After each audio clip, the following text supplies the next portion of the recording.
10 anni fa, quando ho aperto, la prima rivendita me l'ha arredata Centro Arredo Negozi, signore Fisio, e mi sono trovata abbastanza bene.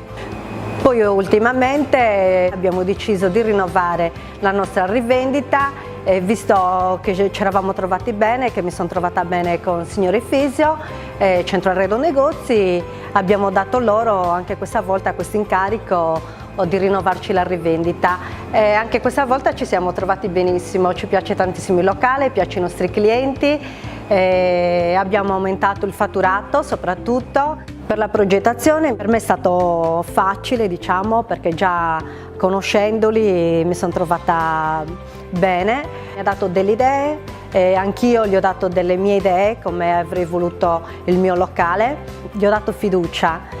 Ha progettato tutto lui con tutto il suo staff, ero sicura che mi avrebbe fatto una bella rivendita, anzi bellissima, perché sono troppo contenta e niente, ho dato fiducia a lui ha dato fiducia a me e ecco qua la mia bellissima rivendita.